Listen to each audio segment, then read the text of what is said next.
Saya baru tahu kemarin tanggal 30 April. Saya baru tahu kondisi rumah itu sudah tidak itu lagi. Barang-barang sudah raib, sudah nggak ada. Baju satu potong pun sudah tidak ada. Mau gimana? Hah? Yang salah siapa?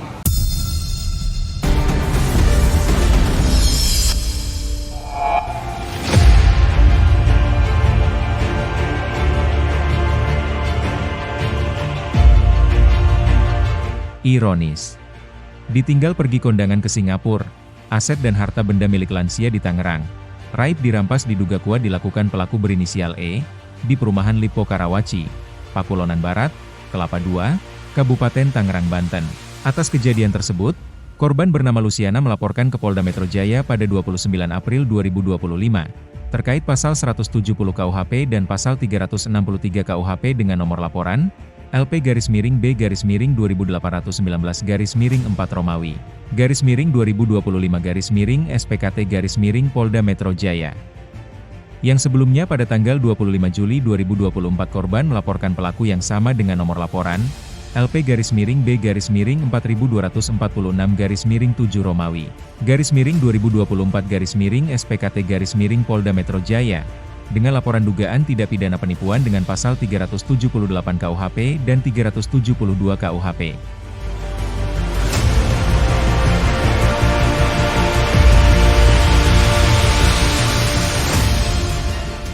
Dari informasi yang dihimpun, pelaku berinisial E dengan korban Luciana baru beberapa bulan kenal. Kejadian perampasan rumah, perusakan dan pencurian tersebut berawal ketika korban menghadiri pernikahan kerabat di Singapura pada tanggal 24 April 2025. Dan kembali ke Indonesia pada tanggal 26 April 2025, terkejut melihat rumah telah terkunci dengan gembok yang sudah diganti yang diduga dilakukan oleh pelaku, dan patung untuk persembahyangan sudah hilang, setelah melakukan laporan ke Polda Metro Jaya. Dan untuk memperkuat bukti-bukti, korban bersama pendamping hukum serta awak media melakukan investigasi, dan benar adanya, seluruh aset seperti patung dan beberapa harta benda sudah tidak ada. Hal tersebut dikatakan salah seorang penjaga rumah, yang merupakan orang yang diduga suruhan dari pelaku. Atas kejadian tersebut korban merasa dirugikan 2 miliar rupiah.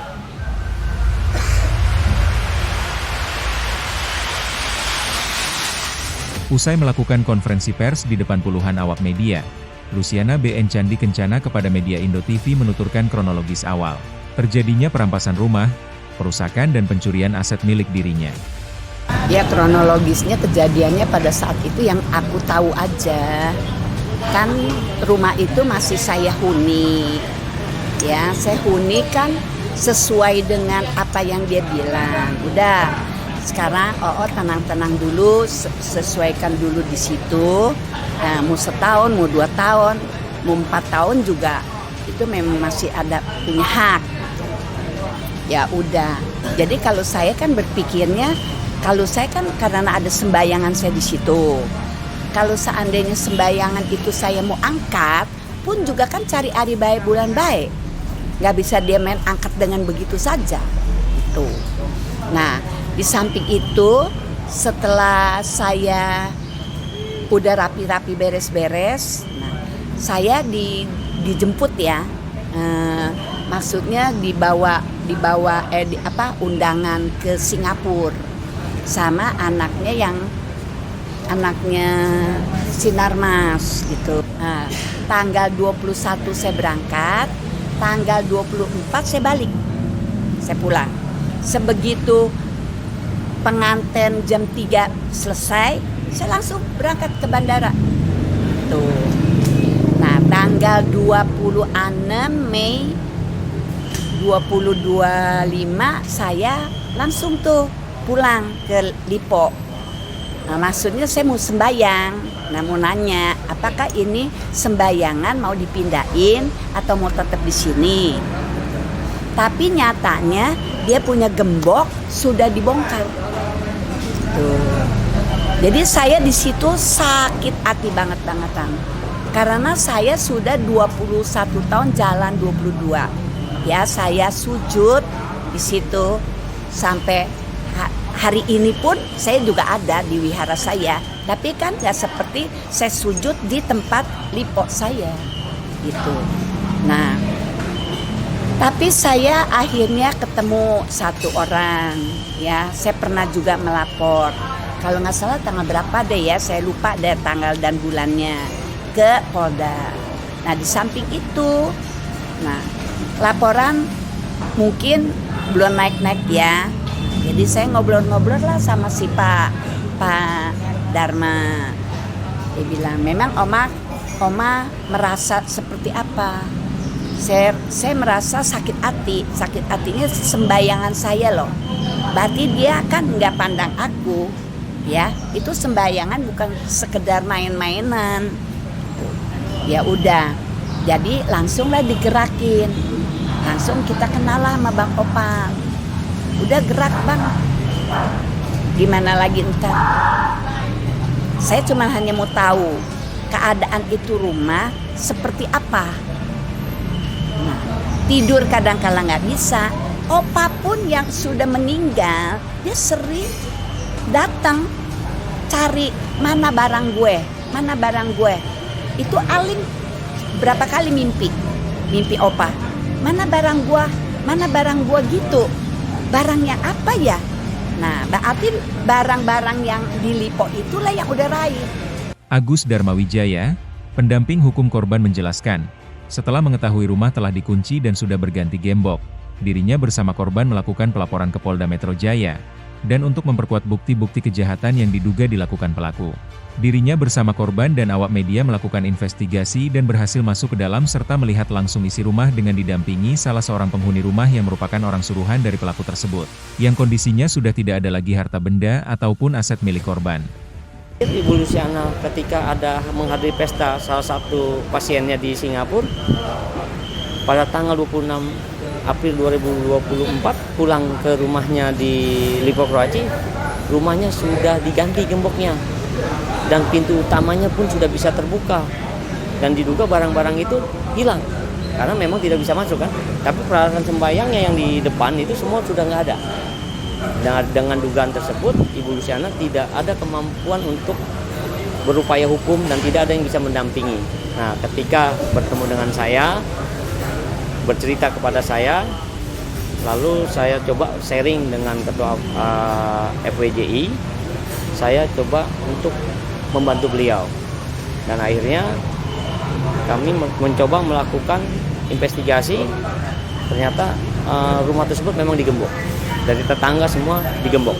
Nah, akhirnya kami membuat laporan ke Polda Metro Jaya pada tanggal 29 April 2025 kemarin terkait pengerusakan secara bersama-sama pasal 170 dan pencurian pemberatan dengan adanya pengerusakan secara bersama-sama pasal 363 KUHP. Akan tetapi kami laporan tersebut kami ingin menguatkan, benar nggak sih ini kita melaporkan saudara E. Kami investigasi pada tanggal 30 April 2025 kemarin. Yang mungkin tadi sudah dilihat audionya ya kan, videonya dari kawan-kawan awak media yang investigasi di lapangan, yang menyatakan di situ ada salah satu orang Ernest yang mengaku orang Ernest, tapi tidak digaji, hanya dikasih uang makan saja. Beliau menyatakan semua barang Ibu Luciana Chandra Kencana ini tidak ada sama sekali. Mau baju pun yang berupa pakaian pribadi pun itu nggak ada satu setel pun tidak ada. Dan temuan kami yang kami lakukan di investigasi di lapangan juga, karena ini adalah perumahan di Karawaci, kami ke TMD dong. Ketika kami di TMD, ternyata di TMD ini tidak bisa mengizinkan kami masuk ke sana kalau tidak ada, kalau masih ada tunggakan. Tunggakan apa Bu? Kata saya gitu kan. Ternyata saudara E ini mempunyai tunggakan sebesar 45 juta tentang air bersih sama lingkungan keamanan sama ini sampah itu tidak dibayar sebesar 45 juta. Dan kami duga pembayaran di bank yang sudah mencairkan ini kami duga pun nunggak, dan kami belum melakukan investigasi, akan melakukan ke bank yang sudah mencairkan dana tersebut. Nah, dan yang menarik lagi, marketing dari bank tersebut yang mendapatkan komisi 7% sekarang sudah berhenti, sudah tidak ada lagi di bank tersebut. Berarti di sini ada sesuatu keterkaitan, kecurigaan yang sudah mengerucut ke pembenaran bahwa mereka melakukan perbuatan tindak pidana 372, 378, seperti itu kan. Hilda, putri pertama Luciana mengungkapkan, kejanggalan, kecurigaan dan firasat akan terjadinya penipuan tersebut di saat dirinya bersama ibunda tercinta mendatangi kantor notaris untuk melakukan pertemuan dengan pelaku. Mengalami tindakan yang tidak menyenangkan dari notaris, di mana dirinya dipaksa untuk keluar ruangan dan tidak berhak menghadiri pertemuan tersebut. Waktu di notaris itu merangkap pertemuan sih ya, pertemuan di notaris. Jadi akad ini deh, akad surat turun ya, duit. Maksudnya tekan, kontrak tekan kan perjanjian dari sana kan dia bilang kerjasama. Ya udahlah, jadi saya ikutin. Orang tua saya nih duduk, dia sempet duduk. Kenapa saya diusir? Ya udah kamu keluar aja, dia bilang begitu. Terus saya keluar deh. Saya udah dari awalnya saya tuh udah curiga. Kenapa dia bisa ngomong begitu? Biasanya kan kalau ada orang tua sama anak pasti ada wakilnya, selalu dampingin. Kenapa saya diusir? Saya sempat dengar dari mulut notaris bilang ini dijualkan. Ini harga rumahnya 5,5 M. Nih, tapi kalau bersihnya Oma terima 4,3 M. Yang saya dengar ya, itu aja. Luciana menegaskan, tidak ada perjanjian apapun dengan pelaku dan hanya kerjasama dengan pembagian presentasi di mana Oma mendapatkan 65% dan pelaku mendapatkan 35%. Dan dirinya merasa heran serta terkejut, di mana permasalahan utang piutang. Dirinya lah yang disuruh mengurus. Tidak ada perjanjian apa-apa. Awalnya hanya tadinya kerjasama. Nah, Oma kan udah ada umur. Udah deh pakai saya punya nama. Oma 65, dia 35. Itu aja perjanjiannya, asal muasalnya. Kenapa sekarang jadi dijual? Kenapa mesti utang-utang dia mesti saya yang ngurus? Kalau memang terjual, gak ada urusan dong. Utang piutang mereka, kenapa dibebanin ke saya semua? Tuh. Nah itu mungkin, apakah itu kesalahan saya karena saya tanda tangan? Kan pada saat saya tanda tangan, itu notaris juga bilang, Bu, kalau ini dijual, Ibu terima uang 4,3. Oke. Tapi kan nyatanya enggak. Kenapa ada kaitan urusan rumah, seisi rumah saya dihabisin, diraib? Dan yang membuat dirinya sakit hati, barang-barang yang ada di dalam yang diperuntukkan untuk usaha sudah hilang, serta kondisi rumah tersebut sudah kosong, dan yang lebih membingungkan pelaku merasa sudah memiliki rumah tersebut dan berhak atas segalanya. Karena saya juga bingung, kok lu berhak bisa datang? Dia merasa dia udah punya hak bahwa ini rumah gua udah beli. Mungkin dia merasa seperti itu. Kalau memang lu beli berapa? Berapa uang lu yang lu bisa beli rumah gua seperti ini? Kalau memang lu dasarnya lu mau ngurusakin barang-barang gua. Kita nggak ada perjanjian itu loh. Saya baru tahu kemarin tanggal 30 April. Saya baru tahu kondisi rumah itu sudah tidak itu lagi. Barang-barang sudah raib. Sudah nggak ada. Baju satu potong pun sudah tidak ada. Mau gimana? Hah? Yang salah siapa? Saya berhak dong minta. Udah sembayangan saya lu rusak, lu hancurin. Sekarang barang-barang saya lu habisin.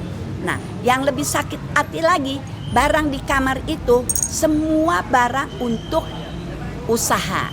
Sebagai korban, dirinya berharap kepada pihak kepolisian Polda Metro Jaya untuk segera menyelesaikan permasalahan tersebut. Dan kepada pelaku, dirinya berkeinginan untuk segera mengembalikan apa yang menjadi hak dirinya sebagai pemilik sah rumah tersebut. Ya harapan saya sih kalau memangnya dia merasa dia nggak bisa bayar, saya punya hak, ya maunya apa? Saya mau balik kembali itu rumah. Saya masih berhak. Saya akan kembalikan yang sesuai dengan dibayar saya. Udah. Ya saya sih sampaikan kepada kepolisiannya menginginkan secepatnya diselesaikan. Bapak polisi yang terhormat, saya hanya satu, kepengen cepat diselesaikan aja, baiknya seperti apa. Terima kasih sudah menyaksikan tayangan kami. Jangan lupa klik subscribe, lonceng, like dan komen, untuk dapat menyaksikan berita terbaru dari Indo TV, TV online Indonesia.